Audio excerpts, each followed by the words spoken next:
Hace 3 semanas enterré a mi madre. Hace 2 semanas encontré una carta escondida detrás del espejo de su tocador. Mi padre la escribió el año en que nací, y las palabras que dejó en ese papel amarillento destruyeron todo lo que yo creía sobre mi propia vida. Había un número de teléfono al reverso. Llamé. Y la voz del otro lado ya sabía mi nombre antes de que yo dijera una sola palabra. Lo que vino después cambió no solo quién soy, sino lo que siempre he sido. Pero antes de continuar, checa si ya estás suscrito al canal y escribe en los comentarios, ¿desde dónde estás viendo este video? Nos encanta saber hasta dónde están llegando nuestras historias. Mi nombre es Camila Figueroa, tengo 36 años. Y hasta hace 3 semanas pensaba que conocía cada rincón de mi propia historia. Mi madre, Elena, murió un martes por la mañana, con el sol entrando por la ventana del cuarto del hospital y yo sosteniendo su mano. No dijo nada especial al final. No hubo una revelación dramática ni confesiones susurradas. Simplemente se fue. Como quien apaga una luz despacio, hasta que la oscuridad llega por completo. El entierro fue pequeño.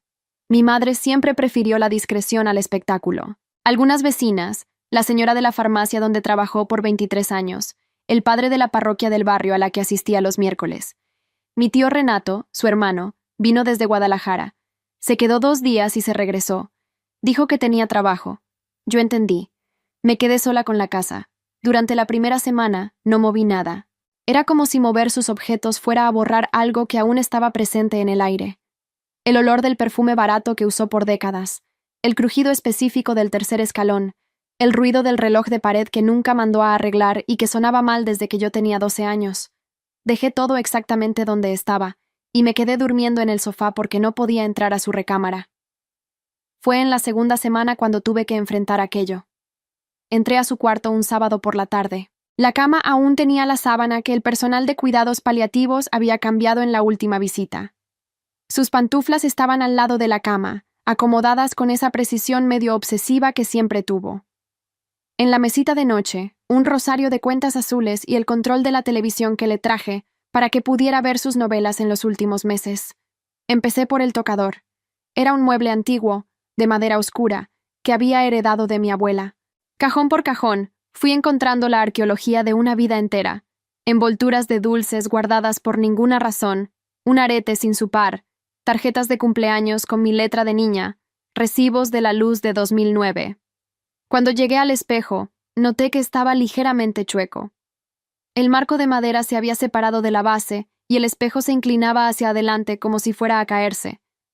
Sostuve el cuadro para enderezarlo, y fue entonces cuando lo sentí. Algo estaba atorado entre el espejo y el soporte.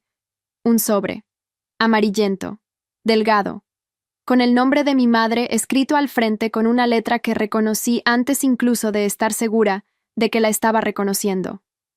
La letra de mi padre. Mi padre, Roberto Figueroa, murió hace 10 años. Un infarto fulminante, un viernes, mientras estaba en el trabajo. Yo tenía 26 años y no pude despedirme.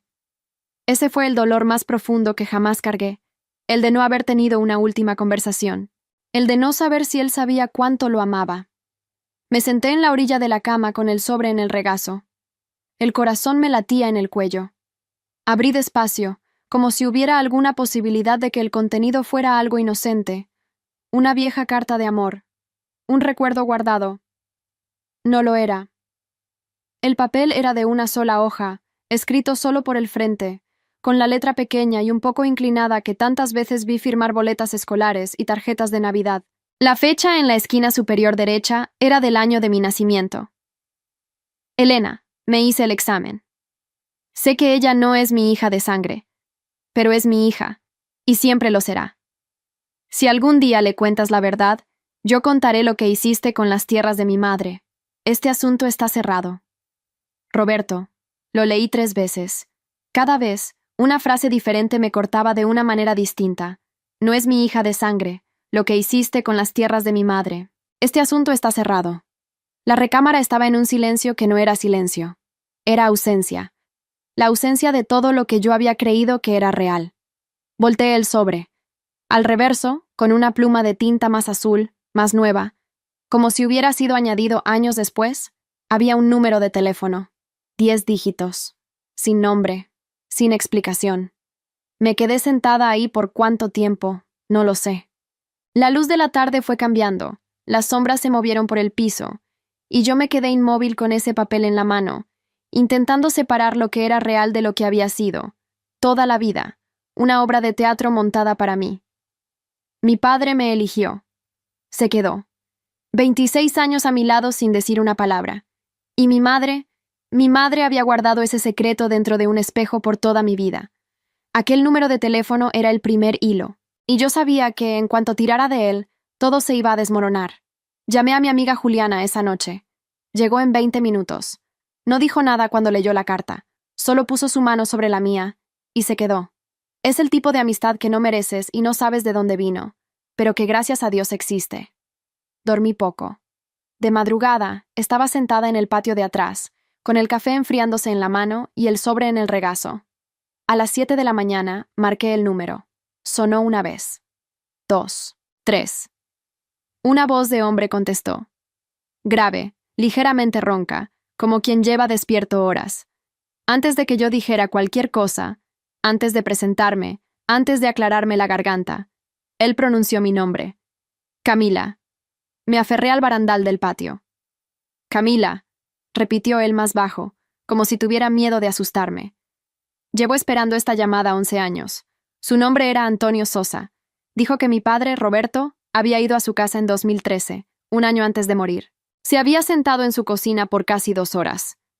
Mi padre, que en los últimos años apenas salía de casa por una artritis que le fue comiendo las rodillas poco a poco, había manejado 40 minutos hasta el pueblo vecino para sentarse frente a un hombre del que yo nunca había oído hablar. No pude procesar eso aquella mañana. Quedé de ir personalmente. Pero antes de que pudiera ir a ningún lado, mi tía Sueli apareció. Es la hermana de mi madre, 61 años, cabello teñido de un negro intenso, una voz que llena cualquier habitación sin esfuerzo.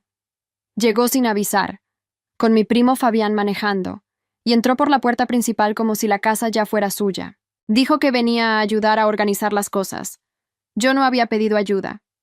En los siguientes 40 minutos, mientras yo intentaba entender qué estaba pasando, mi tía fue de cuarto en cuarto haciendo un inventario en voz alta. Esta vitrina era hermosa. Tu mamá dijo que quería que se quedara en la familia. Esta máquina de coser, Elena siempre dijo que yo me podía quedar con ella. Fabián se fue directo al garaje y empezó a mover las cajas de mi padre como si fueran chatarra de un deshuesadero. Fue cuando noté que mi tía había mirado, rápido, disimulado, pero lo vi, hacia la recámara de mi madre, hacia el tocador, hacia donde estaba el espejo. Ella sabía que había algo ahí. Esa certeza me llegó al estómago antes que a la cabeza. Ese mismo día, por la tarde, llamé a un despacho de abogados. Hablé con una abogada llamada la licenciada Fernanda Luz. Le pregunté algo simple. Mi madre murió sin dejar un testamento formal. ¿Quién hereda? Me explicó que, sin cónyuge y siendo hija única, el patrimonio pasaría íntegramente a mí, conforme al Código Civil. Pero añadió, con el cuidado de quien ya ha visto esto demasiadas veces. A menos que alguien presente un testamento impugnando eso. A la mañana siguiente, descubrí que mi tía Sueli había presentado exactamente eso en la notaría. Un documento manuscrito, fechado 6 meses antes de la muerte de mi madre, dejándole la casa y los bienes a ella. La firma se parecía a la de mi madre. Se parecía. Pero había algo ligeramente mal, un detalle que aún no podía nombrar, pero que se me quedó atorado en la garganta como una espina de pescado. La licenciada Fernanda dijo que los testamentos manuscritos pueden ser válidos, pero necesitan verificación, y añadió, con la calma técnica de quien usa las palabras como bisturí, si la firma es falsificada, es un delito. Llamé a Antonio justo después y le conté sobre el testamento sospechoso. Me pidió que llevara la carta original a la reunión que agendamos para la semana siguiente. Dijo que tenía otras cosas que mostrarme también, que mi padre había pasado por allá. Era la tercera vez en 2 días que alguien me decía que me estaba esperando. Empecé a entender que Roberto Figueroa, el hombre que yo creí que nunca lograría despedirse de mí, había pasado el último año de su vida construyendo algo. Ladrillo por ladrillo, en silencio, sin que yo lo supiera. Esa noche fui a casa de doña Concepción, que vive enfrente desde hace 40 años. 83 años, cabello blanco, Memoria de elefante. Abrió la puerta antes de que yo tocara 2 veces y dijo que estaba esperando a que viniera. Nos sentamos en su porche. Me contó que en 1994 había visto a mi abuela paterna, abuela Tere, sentada en la escalera de nuestra casa, llorando. Era una mañana de lunes. Doña Concepción había cruzado la calle para preguntar qué había pasado. La abuela Tere solo dijo: Elena me quitó lo que era mío, pero Roberto no deja que yo hable. Murió 2 años después. Las tierras se vendieron. La historia quedó enterrada. Hasta ahora. Manejé hasta el pueblo de Antonio Sosa un jueves por la mañana. La carretera era recta y larga, el tipo de paisaje que te hace pensar demasiado porque no hay nada para distraer el ojo. Pastizales, cercas, cielo. Pasé por una gasolinera cerrada y un letrero de una capillita que decía: La verdad los hará libres. Casi me río. Su casa estaba al final de una calle de tierra. Pequeña, blanca, con un porche cubierto y un jardín con rosales que claramente alguien cuidaba con esmero. Él estaba en el porche cuando llegué. Alto, delgado, cabello cano cortado al ras, y los ojos, cafés, profundos, con el párpado ligeramente caído, que eran los mismos que yo veía en el espejo cada mañana. No necesité una prueba de ADN para saberlo. Entramos. La cocina era sencilla y limpia, café recién hecho, 2 tazas ya en la mesa, y sobre ella una caja de cartón cerrada con cinta que había sido abierta y cerrada más de una vez. Me contó con la voz de quien ha guardado una historia demasiado tiempo. Había conocido a mi madre en 1986, cuando ella tenía 22 años, y él, 28. Él trabajaba como técnico en refrigeración.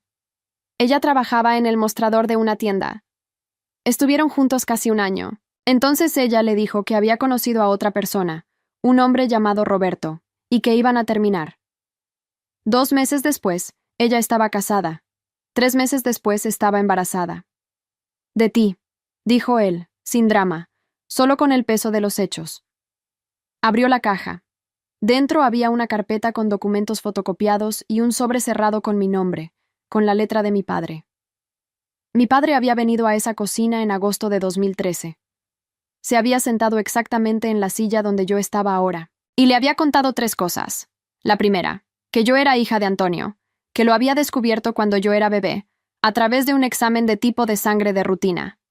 Que se había quedado de cualquier forma, sin dudarlo nunca. La segunda, lo que mi madre había hecho. En 1995, mi madre convenció a mi abuela paterna, la abuela Tere, de firmar un documento que ella dijo que era una actualización del catastro rural para fines de impuestos. No lo era.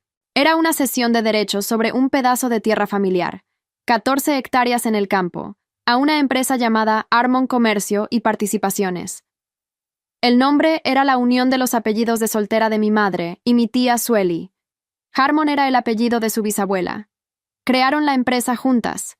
Vendieron los derechos de explotación de esa tierra a una compañía minera por una buena suma de dinero. La abuela Tere nunca recibió un centavo. Murió pensando que había firmado un papel de impuestos.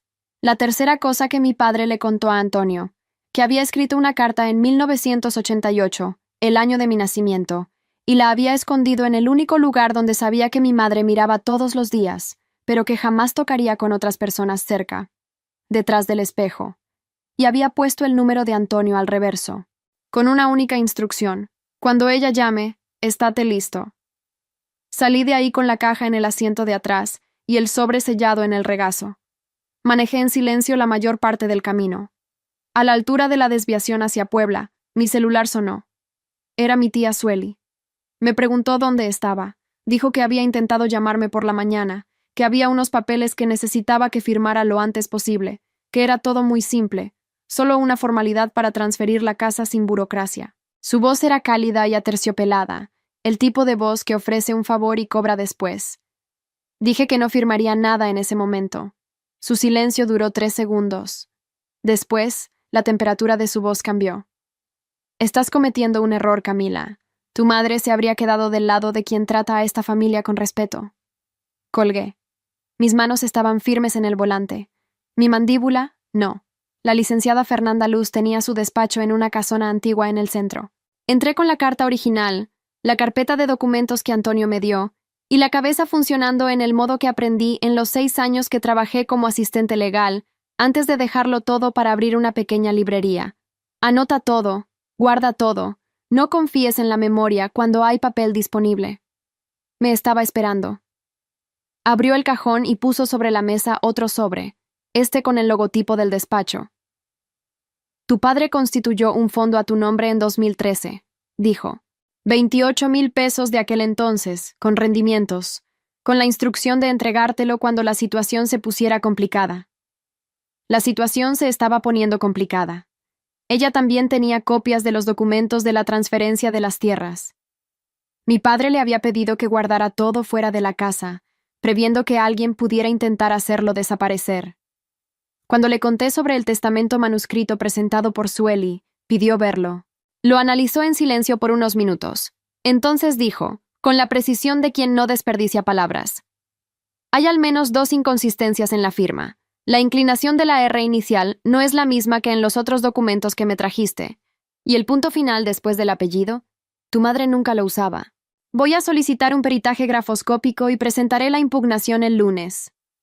Pregunté si se podría hacer antes del fin de semana, porque mi tía había organizado una misa de novenario en la casa de mi madre el sábado, sin consultarme, y yo sentía que ella necesitaba la casa llena de gente para construir una narrativa, antes de que yo tuviera oportunidad de contar la mía. La licenciada me miró por encima de sus lentes y dijo, entonces, yo me aparezco el sábado.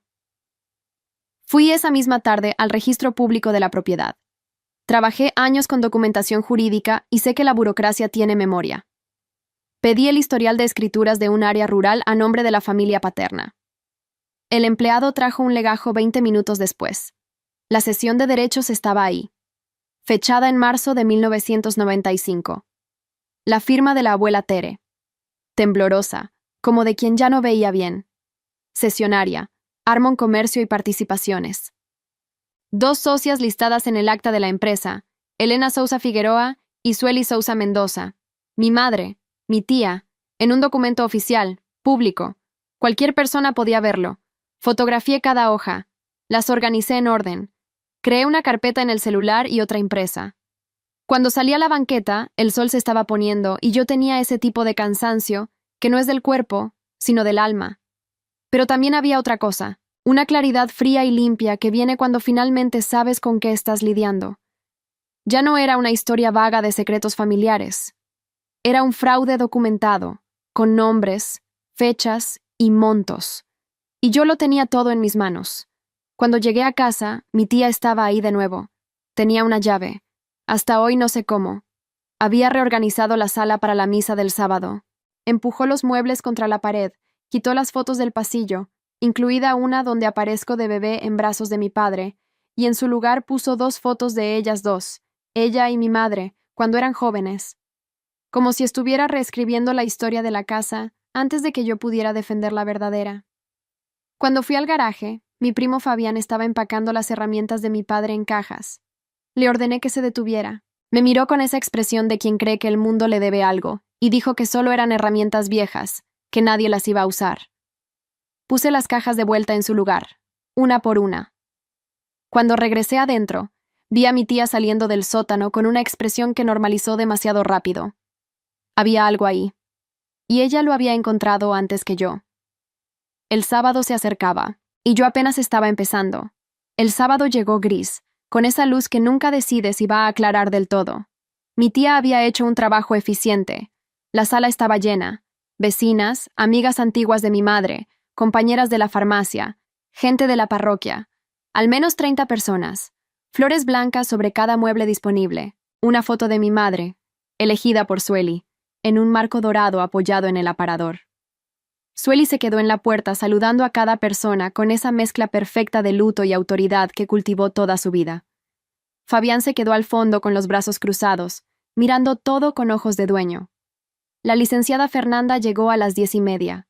Se presentó como amiga de la familia de Ciudad de México. Sueli le estrechó la mano sin prestarle atención.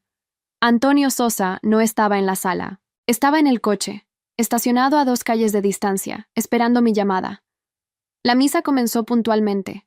El padre rezó, las mujeres cantaron, Y después Sueli se levantó e hizo lo que había ensayado.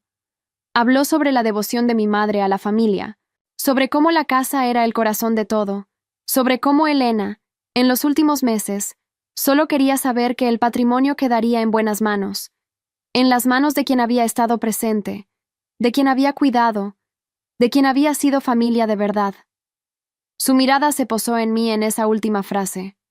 Fabián empezó a circular con una tarjeta de condolencias.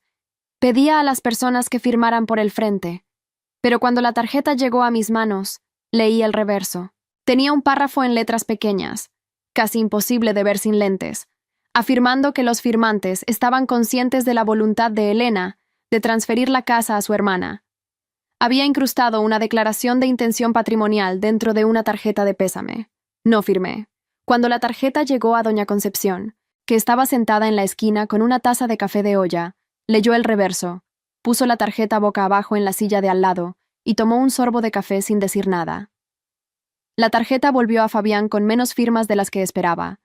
Me buscó con los ojos. Cruzamos miradas.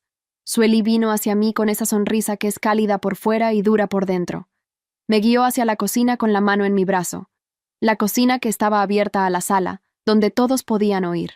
Empezó a hablar lo suficientemente alto para el público, llamando a mi ausencia en los últimos años abandono, diciendo que mi madre sufrió sola mientras yo hacía mi vida. Palabras calibradas para hacerme parecer ingrata ante 30 personas que me conocen desde niña. Sentí que se me cerraba la garganta. Sentí el deseo de responder, de defenderme, de gritar que yo estuve presente en cada consulta de los últimos 2 años mientras Sueli mandaba flores y desaparecía. Pero no dije nada de eso. Dije solo que necesitaba 5 minutos. Fui al patio. El aire frío me golpeó la cara como agua. El árbol de guayabas que mi padre plantó cuando yo era pequeña estaba ahí, grueso y torcido como se ponen con el tiempo. Me apoyé en la cerca, dejé que las manos me temblaran un poco y llamé a Antonio. «Puedes venir ahora. Trae la caja». Llegó en 4 minutos. Cuando sonó el timbre y Fabián abrió la puerta, un hombre alto y de cabello cano estaba en el umbral con una caja de cartón bajo el brazo. Sueli lo vio desde la sala y palideció de una manera que no tiene control posible. Lo reconoció, 36 años, y ella aún recordaba ese rostro. Yo me levanté. Lo llamé. La sala entera giró hacia la puerta. Antonio entró. Puso la caja sobre la mesa de centro. Me miró. Y en ese segundo, con 30 personas alrededor y la casa oliendo a flores de luto, nos vimos de verdad por primera vez. Padre e hija. En la misma habitación. Por primera vez en la vida. Saqué la carta de mi bolsillo. El sobre original, amarillento, con la letra de mi padre al frente. La leí en voz alta para toda la sala. Elena, me hice el examen. Sé que ella no es mi hija de sangre, pero es mi hija, y siempre lo será. Si algún día le cuentas la verdad, yo contaré lo que hiciste con las tierras de mi madre. Este asunto está cerrado. Roberto. La sala quedó en un silencio que pesaba. Expliqué qué era aquello. ¿Quién lo escribió? ¿Cuándo? ¿Qué significaba? Hablé sobre Antonio Sosa, que estaba allí de pie, y sobre los 11 años que pasó esperando una llamada que mi padre le había prometido que un día llegaría. Entonces abrí la carpeta de documentos. Puse sobre la mesa las copias de la escritura de cesión de derechos rurales, el contrato de creación de Harmon Comercio y Participaciones, el monto recibido por la venta, los nombres de las 2 socias, Elena Sousa Figueroa y Sueli Sousa Mendoza, y expliqué que mi abuela Tere, con 72 años y la vista fallando, había firmado aquel documento pensando que era un trámite del SAT. Nunca recibió un centavo. Sueli se levantó. Dijo que eran documentos falsos, que yo estaba inventando historias, que aquello era una farsa. Su voz estaba demasiado alta para el espacio, y el volumen alto es una señal de quien perdió el control de la narrativa. La licenciada Fernanda dio un paso al frente. Dijo su nombre, dijo que era abogada, dijo que los documentos eran copias certificadas de registros públicos que cualquier persona podría verificar en la notaría. Su voz tenía esa cualidad de las personas que saben exactamente cuánto volumen necesitan usar para ser escuchadas.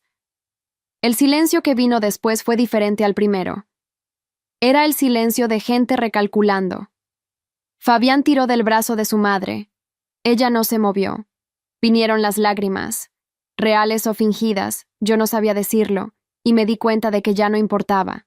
Sueli volvió el rostro hacia la sala y dijo que habían hecho lo que necesitaban para sobrevivir, que la tierra estaba parada, que los impuestos se estaban comiendo todo, que habían ayudado. Su voz se quebró en ayudado. Luego se giró hacia mí y dijo que yo no sabía quién era, que yo era un error que mi madre pasó la vida entera pagando. La palabra error aterrizó en el centro de mi pecho. Antonio habló por primera y única vez en ese momento. No gritó, no gesticuló, solo dijo, con esa calma de quien esperó 11 años para poder hablar. Ella nunca fue un error. Ella fue lo mejor que nos pasó a todos, incluido Roberto. Él me lo dijo, esa misma semana en que vino a verme. Sueli intentó responder, pero Fabián la arrastró por fin. Desde la ventana, vi a los dos salir por la puerta principal. Su coche arrancó con ese tipo de prisa que es diferente a la urgencia. Es huida. Por un minuto entero, nadie dijo nada. Entonces doña Concepción, desde el fondo de la sala, dijo con la voz tranquila de quien ha visto mucho y ya no se impresiona con nada. Yo me acuerdo de doña Tere llorando en esa escalera. Eso lo vi con mis propios ojos. El padre, que había estado sentado a un lado con la Biblia en la rodilla desde el principio, se levantó y vino hacia mí. Tomó mi mano entre sus dos manos, que eran grandes, secas y cálidas. Dijo que mi padre era un hombre de palabra rara, y que quedaba claro de dónde lo había sacado yo. Una a una, las personas se levantaron. La sala que mi tía había preparado para hacerme parecer pequeña fue la misma sala donde la verdad, finalmente, se puso de pie. El lunes, la licenciada Fernanda presentó la impugnación del testamento manuscrito a las 9 de la mañana. El peritaje grafoscópico llegó 10 días después. El dictamen señaló 3 inconsistencias específicas en la firma que indicaban un trazo simulado, no espontáneo. El juez suspendió la validez del documento mientras el proceso seguía. La casa permaneció a mi nombre, como determina la ley para heredera única sin testamento válido. La abogada también envió una notificación extrajudicial a mi tía, exigiendo la devolución de los montos recibidos por la venta de los derechos de explotación de la tierra, corregidos y actualizados. Sueli respondió a través de un abogado diciendo que impugnaría todo. Fernanda me dijo sin sorpresa, era lo esperado.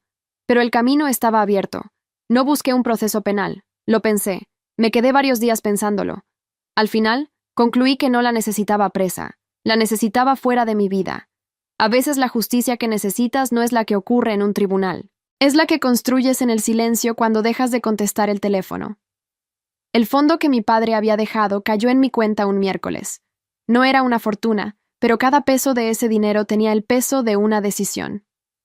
Una decisión tomada por un hombre que sabía que iba a morir y que gastó sus últimos meses de salud asegurándose de que yo tuviera suelo firme cuando lo que estaba bajo mis pies se derrumbara. Había un segundo sobre en la carpeta que Fernanda guardó. Cerrado, con mi nombre, la letra de mi padre. Lo leí en el coche, en el estacionamiento del despacho, con el motor apagado. Camila, si estás leyendo esto, es porque encontraste la carta. Perdóname por no habértelo contado personalmente. Tuve miedo de que pensaras que te amaba menos si lo sabías. Pero es al contrario. Yo te elegí antes de que pudieras hablar, y te elegía de nuevo, cada mañana, por 26 años. Eso nunca fue un sacrificio. Fue lo más fácil que he hecho. Todo lo que está con Fernanda es tuyo. Úsalo como necesites. Y si Antonio Sosa es un hombre bueno, y yo creo que lo es, dale una oportunidad. Eres mi hija, siempre. Papá. Lo leí 4 veces. Lloré las 4. Después doblé la carta con cuidado, la guardé en mi bolsa, encendí el coche y me fui a casa.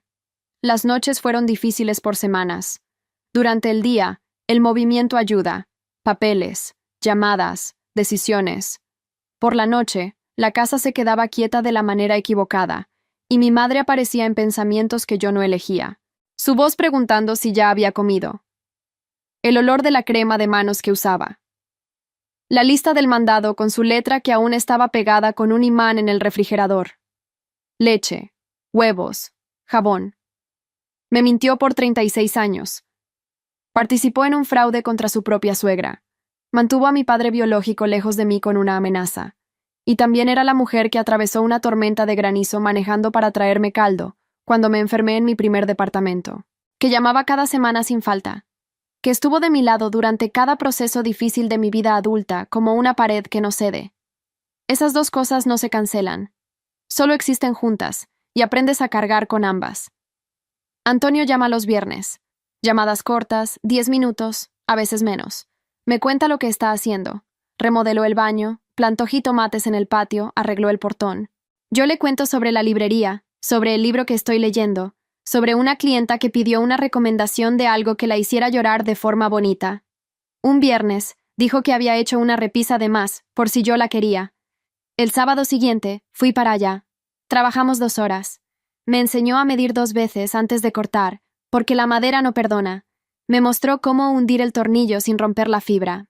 No explicaba más de lo necesario. Mostraba una vez. Esperaba a que yo lo intentara. Solo intervenía si yo se lo pedía. Cuando la repisa quedó lista, la traje a casa y la puse en la sala, arriba del lugar donde habían estado las sillas plegables en la misa. Le mandé una foto. Él respondió. Está un poco chueca, igual que las mías. Me reí más fuerte de lo que me había reído en meses. Una repisa chueca. La primera herencia concreta que recibí de Antonio Sosa. No un apellido, no una historia compartida, no décadas de recuerdos. Una tendencia a colgar las cosas ligeramente fuera de nivel.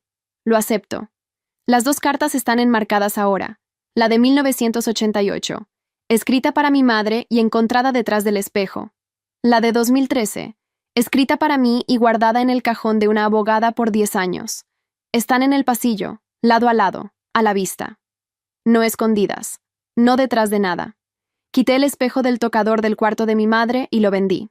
Compré uno nuevo, sin historias guardadas entre el vidrio y la pared. A veces me detengo en el pasillo y miro las 2 cartas. Pienso en mi padre, Roberto, el hombre que se quedó, manejando 40 minutos con las rodillas destrozadas para sentarse en la cocina de un desconocido y hacerle una promesa a un hombre al que su matrimonio había perjudicado. Pienso en cuánta planificación silenciosa cabe dentro de un año cuando sabes que es el último. Algunas personas demuestran amor con palabras. Mi padre lo demostró con previsión, con paciencia, con la inteligencia de quien entiende que el amor verdadero no termina contigo. Sigue operando después, en los arreglos que dejas para quienes amas. No tengo una familia reconstruida con cenas de domingo y viajes planeados. Tengo una repisa chueca, llamadas los viernes y una abogada que guardó un sobre por una década porque un hombre se lo pidió. Tengo a Juliana, que vino sin preguntar cuando más la necesitaba. Tengo a Doña Concepción, que guardó un recuerdo por 30 años y lo entregó cuando fue el momento. Tengo la verdad. Y la verdad, descubrí, no destruye. Solo revela lo que ya estaba destruido. Y una vez que puedes ver dónde está la grieta, finalmente puedes empezar a construir de verdad. Mi nombre es Camila Figueroa. Tengo 36 años. Mi padre fue Roberto Figueroa. Mi padre biológico es Antonio Sosa. Mi madre fue Elena. Y por primera vez en la vida, sé exactamente quién soy, porque dejé de permitir que otros lo decidieran por mí. La verdad no viene con manual, pero viene con libertad, y yo la elegiría cada vez. Ahora, si te gustó esta historia, dale clic a suscribirse y dime en los comentarios, ¿qué parte te dejó con la boca abierta? Ah, y no olvides hacerte miembro para tener acceso a videos exclusivos que no subo aquí. Te espero allá.